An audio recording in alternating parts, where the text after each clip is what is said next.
Sektor pelancongan terus menjadi pemacu utama ekonomi negeri dengan lebih 380,000 peluang pekerjaan diwujudkan dalam pelbagai sektor. Ketua Menteri Datuk Seri Panglima Haji Haji Nur berkata, industri pelancongan turut menyumbang kira-kira 15% daripada keluaran dalam negeri kasar KDNK tahun lalu. Industri pelancongan negeri mencatat pencapaian signifikan pada tahun 2023 apabila menyumbang sebanyak 13.1 bilion ringgit kepada ekonomi negeri. Datuk Haji berkata demikian dalam ucapannya sempena pelancaran ASEAN Travel Exchange ATEX 2025 di Kota Kinabalu. Teks ucapan beliau dibacakan Menteri Pelancongan, Kebudayaan dan Alam Sekitar Datuk Seri Panglima Christina Liew. Bagi memperkukuh industri pelancongan negeri, pelbagai inisiatif dilaksana. Antaranya naik taraf lapangan terbang antarabangsa Kota Kinabalu, naik taraf infrastruktur jalan luar bandar dan pembangunan platform digital. Sementara itu, Datuk Christina ketika ditemui pemberita menyifatkan ATEX 2025 satu pencapaian penting yang memberikan peluang kepada negeri ini bukan sahaja sebagai destinasi tetapi sebagai rakan strategik membentuk masa depan pelancongan ASEAN. Ini sesuai kedudukan Sabah yang strategik dan mudah diakses oleh negara ASEAN. So I hope that and I believe that after this event, there'll be more connections with the other ASEAN countries, and hopefully that will translate into tourism, promoting of tourism better in Sabah. ATEX 2025 disertai lebih 300 delegasi dari negara ASEAN. Sabah memperuntukkan RM497.54 juta tahun ini bagi memperkasa agenda pembangunan modal insan. Ketua Menteri Datuk Seri Panglima Haji Nur berkata, langkah itu bagi melahirkan generasi yang kompeten, berinovasi dan berintegriti. Kerajaan negeri terus meletakkan pembangunan modal insan sebagai teras utama dalam menjayakan agenda ekonomi negeri, khususnya dalam meneroka potensi besar sektor ekonomi biru yang semakin berkembang. Datuk Haji menyatakan demikian dalam ucapan perasmian Sabah Blue Economy Skill Fest 2025 di Pusat Konvensyen Antarabangsa Sabah SICC Kota Kinabalu. Teks ucapan beliau dibacakan Timbalan Ketua Menteri Datuk Seri Panglima Dr. Joaquim Gunsalam. Datuk Haji berkata kerjasama strategik HRD Corporation dan Sekretariat Sabah Maju Jaya SSMJ dalam penganjuran program ini wajar dipuji.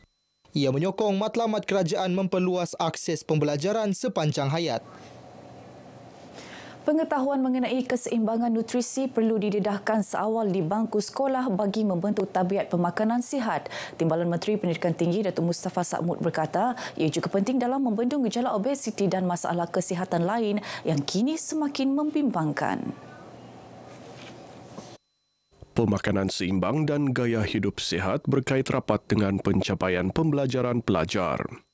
Sebab mengikut statistik, Malaysia sekarang ini dari segi obesiti yang kedua di Asia Tenggara. Penggunaan gula yang tertinggi di Asia Tenggara.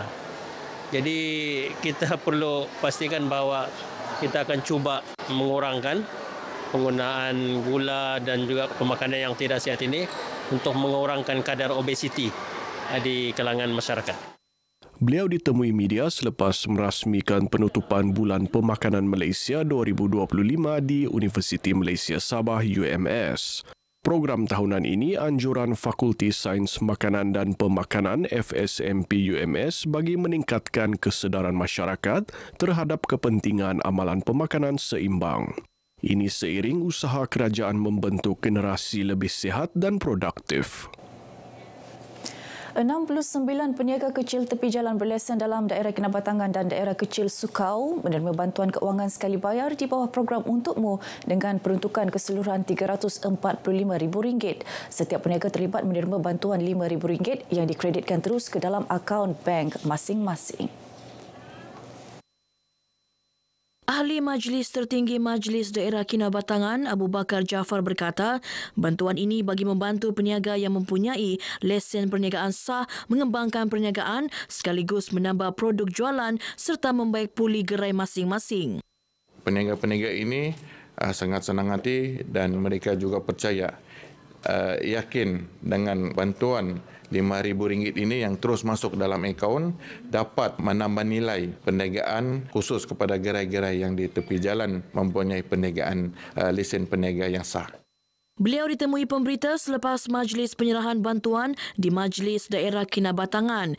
Pemimpin Akar Umbi dan peniaga menyambut baik usaha murni kerajaan negeri ini. Kita berharap peniaga-peniaga ini dapat meningkatkan lagi mutu jualan dan kualiti yang baik untuk dijual kepada masyarakat. Peniaga-peniaga ini dapat menggunakan bantuan one-off oleh kerajaan untukmu ini. Saya berasa gembira di mana sedikit sebanyak dapat membantu untuk saya menambah bahan-bahan jualan saya kan. Gitu. Untuk terus berniaga lah. Lebih boleh melancarkan saya punya perniagaan di masa akan datang. InsyaAllah lepas ni mau tambah baik lagi kedai, kasih cantik tambah produk, baik pulih jualan, baik pulih gerai. Program Untukmu merupakan inisiatif kerajaan negeri melalui Kementerian Kerajaan Tempatan dan Perumahan KKTP. Beberapa langkah strategik dirangka bagi memastikan kelancaran dan keselamatan sambutan ulang tahun ke-74 Tuan Yang Terutama yang di-Pertua Negeri Tun Musa Aman. Sambutan akan berlangsung di Padang Merdeka, Kota Kinabalu, Sabtu ini. Timbalan Ketua Polis Daerah Kota Kinabalu, Superintenden Ida Ismail berkata, langkah yang dirangka termasuklah penugasan trafik, kawalan keselamatan dan operasi flashing menjelang hari sambutan.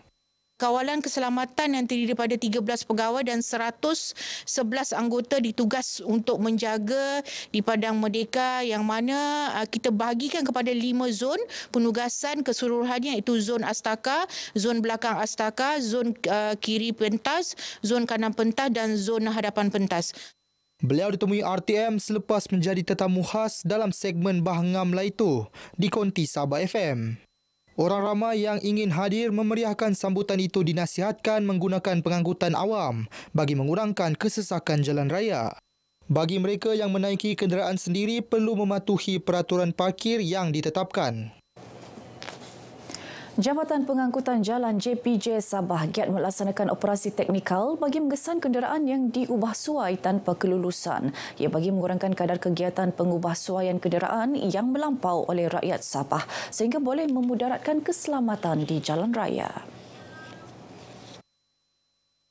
Ketua Bahagian Kejuruteraan Automotif JPJ Sabah, Teknologis Muhammad Rashid Ibrahim berkata, kebanyakan pengubah suaian yang dikesan ialah penukaran enjin motosikal kepada enjin berkuasa tinggi. Sekarang ni banyak fenomena yang mana diubah suai sesebuah motosikal bagi tujuan menduga kelajuan. Jadi itu memang totally tidak dibenarkan. Kalau kereta kita tengok banyak pengubah suaian menggunakan tayar Hella Flash. Jadi sebenarnya itu pun tidak dibenarkan. Benda tu berlaku kenapa kita tak benarkan sebab dia punya stability kawalan bagi kenderaan berkenaan tidak stabil. Jadi apabila kita mencut mungkin dia boleh menyebabkan gelincir dan juga apabila kita membrake kenderaan berkenaan dia akan mengalami satu jarak yang jauh, jarak yang panjang untuk memberhentikan kenderaan. Beliau ditemui pemberita selepas menjadi tetamu khas dalam segmen Sembang Ekspresi di Konti Sabah FM. Tambahnya, individu yang didapati mengubah suai kenderaan tanpa kelulusan JPJ boleh dikenakan tindakan saman atau kenderaan disita. Paparan itu mengakhiri Berita Pagi Sabah kali ini. Menyusul selepas ini Berita Pagi Sarawak bersama Lydia Yusrina di Kuching. Malaysia Madani, rakyat disantuni.